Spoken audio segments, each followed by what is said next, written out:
मैं सुरेंद्र कुमार कुर्रे, जिला बलरामपुर, रामानुजगंज, छत्तीसगढ़। मेरे चैनल में आप सभी को हार्दिक नमन वंदन है। देश दुनिया के बुद्धिजीवी सज्जनों, दोस्तों एवं सभी सामाजिक क्रांतिकारी महिलाओं को और बच्चों को जय भीम, जय मानव समाज। दोस्तों, हमने बहुत ही मेहनत करके वीडियो बनाने का कोशिश करता हूं और आज का वीडियो भी बहुत हमारे देशवासी के लिए फायदेमंद होगी, मैं ऐसा समझता हूं। आप लोग इसे ध्यानपूर्वक समझिएगा तब समझ में आएगा। वीडियो लंबी हो जाएगी, इसलिए मैं इसे संक्षिप्त में ही रखने का अपनी बात कोशिश करूंगा। लेकिन उसके पहले मैं देश दुनिया के जो आध्यात्मिक क्षेत्र के देशभक्त होते हैं उनको भ्रम न हो। हालांकि मैं सभी वीडियो में बताने का कोशिश करते रहता हूं और हमारा यह कोई दोगलीपंथी नहीं है, क्योंकि मैं सभी को समान दृष्टि से देखता हूं।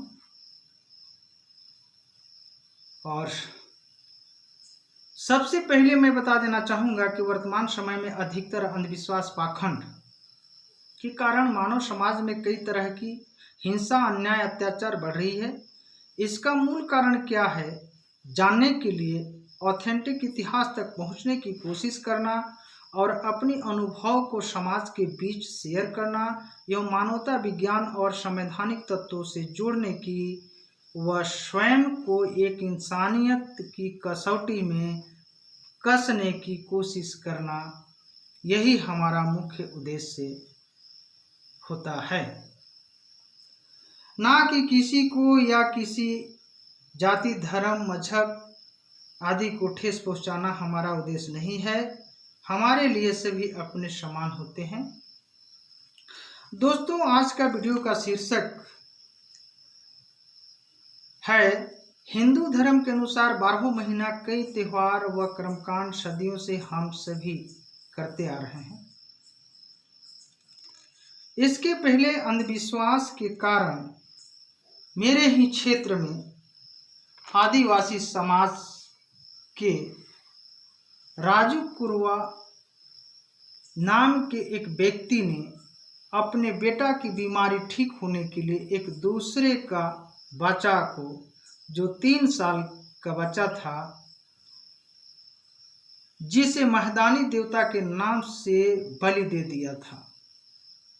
कुछ ही दिनों की बात है। यानी राजू कुरवा के बड़ा बेटा का तबीयत खराब था। उसी समय आसपास में एक 3 साल का बच्चा खेल रहा था, जिसका नाम अजय नागेशिया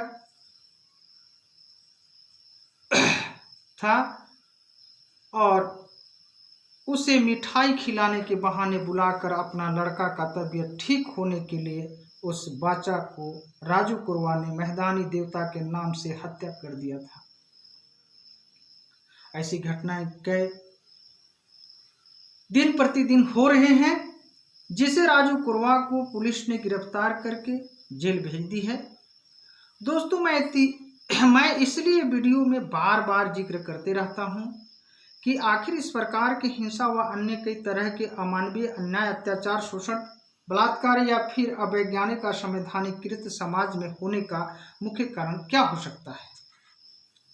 जबकि हिंदू धर्म के अनुसार समाज को सद्बुद्धि प्राप्ति के लिए या शिक्षा, ज्ञान, विवेक प्राप्ति के लिए, दुख दरिद्रता से मुक्ति के लिए, शैतानों से मुक्ति के लिए, संतानें प्राप्ति के लिए, समझिएगा आप लोग, हर चीज की प्राप्ति के लिए, दोस्तों, सर्व मंगल की कामना के लिए, इन सारी प्राप्ति के लिए हम सभी सदियों से 12 महीना पूजा पाठ या कर्मकांड, तीर्थ यात्रा आदि कई दिनों तक कराते हैं। फिर भी हम सभी के दिमाग से हिंसा, अन्याय, अत्याचार की भावना आज तक क्यों नहीं जा पा रही है। और शोषण, अन्याय, गरीबी से हम सभी मुक्त क्यों नहीं हो पाते हैं या क्यों नहीं हो पा रहे हैं, ये बहुत ही खेद की विषय है।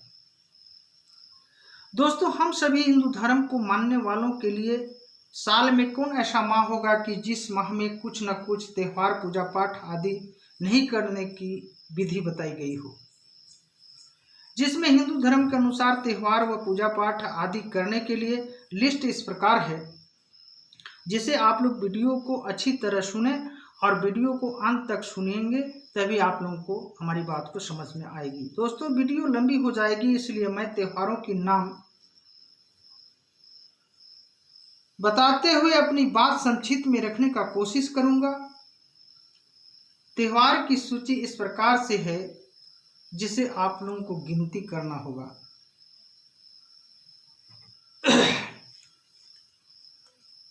दोस्तों, हम सभी के लिए यानी हिंदू धर्म के मानने वालों के लिए जनवरी माह से ही त्यौहार शुरू हो जाती है, जो मकर संक्रांति, बसंत पंचमी, महाशिवरात्रि, होली, रामनवमी या चैतनवमी, इस समय भी छठ व्रत किया जाता है। हनुमान जयंती, अक्षय तृतीया, रक्षाबंधन, जन्माष्टमी, गणेश चतुर्थी, दशहरा या विजयदशमी कहते हैं, करवा चौथ, धनतेरस, दीपावली, छठ पूजा, गुरु पूर्णिमा, तीज, नागपंचमी, ओणम, भैया दूज, गोवर्धन पूजा, कर्मा पूजा, अनंत पूजा, गंगा दशहरा, निर्जला एकादशी पूजा, वट सावित्री पूर्णिमा, गुप्त नवरात्रि। दोस्तों, ओणम, गुप्त नवरात्रि, ये सब क्या चीज़ होता है इसके बारे में हम बाद में बताएंगे, क्योंकि वीडियो लंबी हो जाएगी, लेकिन आप लोग इस बारे में समझने का कोशिश करिएगा। आज हम चूँकि आप लोगों के हवाले गिनती में कर रहे हैं, गिनती के लिए भेज रहे हैं। जगन्नाथ रथ यात्रा, गुप्त नवरात्रि, ये समझिएगा, गुप्त नवरात्रि, और ये देवउठनी एकादशी, तुलसी विवाह, ज्योतिया आदि इस प्रकार के मुख्य त्योहारों के नाम हैं। इसके अलावे क्षेत्रीय कई तरह के और भी पूजा पाठ कराने की विधि होती है, जिसमें शादी, विवाह, जन्म, मृत्यु आदि में कर्मकांड विधि व्यवस्था में भी शामिल होती है। और पितृपक्ष यानी पितरपक्ष, जिनका पिता गुजर जाते हैं, सत्यनारायण कथा कराई जाती है। गृह निर्माण से पहले गृह पूजन, भूमि पूजन कराया जाता है, और भवन निर्माण के बाद भी गृह प्रवेश के लिए पूजा पाठ कराई जाती है। इसलिए कराया जाता है कि मकान हमारा शुद्ध हो जाती है, उसमें शैतान वास होते हैं, इसलिए पूजा पाठ करा करके उसे शैतान से मुक्त और शुद्ध किया जाता है। इसके अलावे गर्भ धारण करने वाली महिलाओं को गर्भ धारण से पूर्व और गर्भ धारण के दौरान भी गर्भ धारण संस्कार, बच्चे जन्म के बाद भी जन्म संस्कार, मुंडन संस्कार, दीक्षा संस्कार आदि इस प्रकार से हम सभी हिंदू धर्म को मानने वाले हमेशा त्योहार और पूजा पाठ में समय व धन खर्च करते रहते हैं।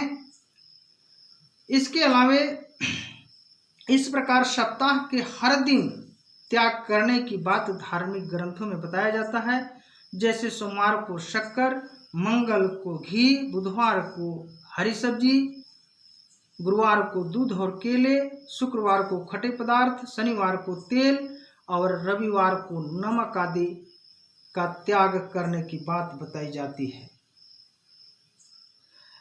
इसके अलावा किसी दिन नाखून, बाल वगैरह बनवाने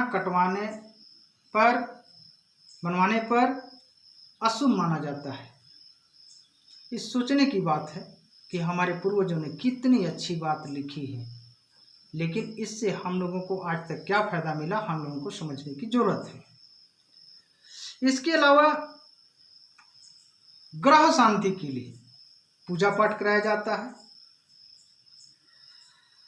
इसके अलावा टोटमा करने की विधि हम लोगों के बीच में बताया जाता है, जो कि दरवाजे पर देखे होंगे, इतना महंगे महंगे मकान होते हैं, उस पर नींबू, मिर्च, हल्दी, लहसुन, चमड़ा का जूता वगैरह दरवाजे पर बांधने की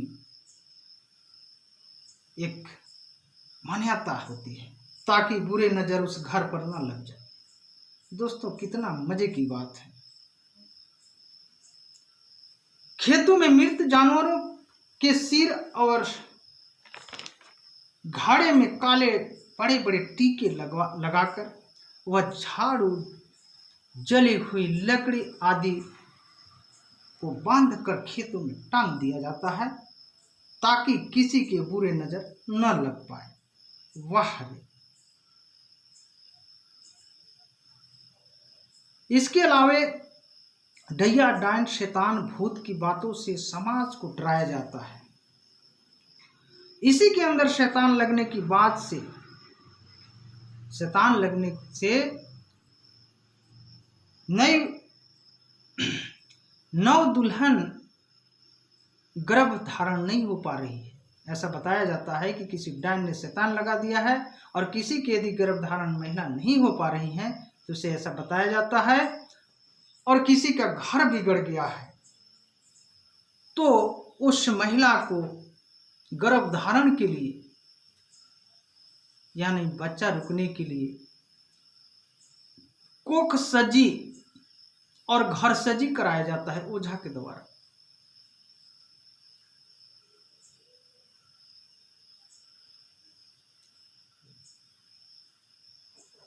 दोस्तों, यह सारे के सारे तथाकथित हिंदू धर्म से निकली हुई मान्यताएं हैं। इन सभी त्योहारों, कर्मकांड, पूजा पाठ आदि तीर्थ यात्रा कराने से देश की भोली भाली जनता सदियों से पिसती आ रही है, और इसका सबसे ज्यादा पोषक और शोषक हमारे ही आपके बीच के अधिकतर पढ़े लिखे समाज के लोग होते हैं।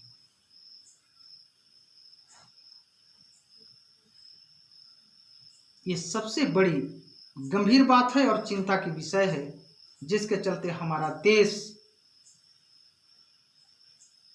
अंधविश्वास, पाखंड की ओर चले जाने के कारण आज हमारा देश पीछे है, और हम सभी आधे से अधिक जनसंख्या के लोग गरीबी, भूखमरी, एनीमिया का शिकार हो रहे हैं। कहने के लिए क्या नहीं कहा जाता है कि हम गरीब का विकास कर रहे हैं।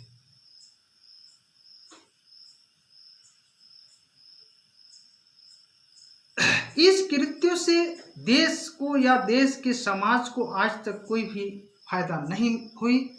इसीलिए बुद्धिजीवियों ने त्योहार का मतलब तुम्हारा हर बताए हैं, और इस प्रकार के कृत्यों से मात्र पंडित, पुजारियों और पुरोहितों की ही भलाई हुई है आज तक। दोस्तों, भोली भाली समाज इन सारे कृत्यों को करती रही, कुछ लोग डर से तो कुछ लोग लालच में। इस बात को भी हम लोगों को समझना होगा कि हमारा समाज इस चीज को क्यों करते आ रही है। हमारा समाज, कुछ लोग डर से कर रहे हैं तो कुछ लोग लालच से कर रहे हैं, लेकिन इसमें हमारे आपके बीच के सबसे ज्यादा खतरनाक, पोषक और शोषक पढ़े लिखे लोगों में से ही समाज होते हैं। हम सभी आपसी लड़ाई झगड़ा इतना करने के बावजूद भी दोस्तों, हम सभी आपसी लड़ाई झगड़ा के शिकार होते रहे हैं।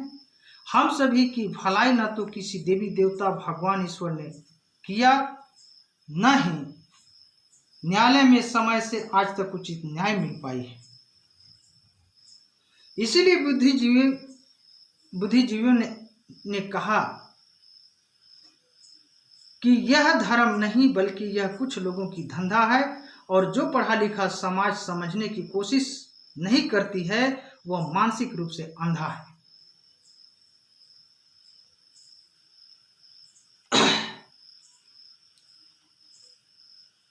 दोस्तों, मेरा कहना है कि कोई भी बता दें इस देश में, चाहे वो कितनी भी बड़ी ज्ञानी अपने आप को समझते होंगे, धर्मचारी समझते होंगे, जो जगत गुरु कहे जाते हैं, आचार्य जो कहे जाते हैं, वो किसी ने बता दें कि हमारे शोषित पीड़ित समाज के एक भी व्यक्ति को इन देवी देवताओं ने आज तक भलाई की होगी। इसलिए देशवासी के समस्त बुद्धिजीवी लोग व मानव कल्याण के संबंधित सभी विभाग के सज्जनों से मेरी ओर से आदर सम्मान पूर्वक प्रार्थना है कि आस्था एक अलग चीज होती है जिसे मानने के लिए हम सभी को देश के संविधान ने भी इजाजत देती है, परंतु आस्था के नाम पर देश को और देश की जनता को भ्रम में डालकर आपस में लड़ाया जाता है, जिससे आपसी हिंसा व अन्य अन्याय अत्याचार की बढ़ावा भी मिल रही है। इसके लिए सबसे पहले समस्त ढोंगियों के ऊपर कड़ी कार्रवाई किया जाना चाहिए और अंधविश्वास, पाखंड, आडंबर के विरुद्ध में मानवता, विज्ञान और संविधान की प्रचार प्रसार भारत के हर कोने कोने में कराकर समाज को जागरूक कराने की कृपा किया जाना चाहिए, ताकि देश और देश के समस्त मानव समाज सुरक्षित और आपसी समानता, भाईचारा और न्याय के साथ जीवन हम सभी जी सके। हम सभी से निवेदन करना चाहते हैं। इसी के साथ मैं आज का वीडियो को अंत करता हूं। फिर अगले कड़ी में मिलते हैं। सभी को पुनः नमन बंदन। जय भीम, जय मानव समाज।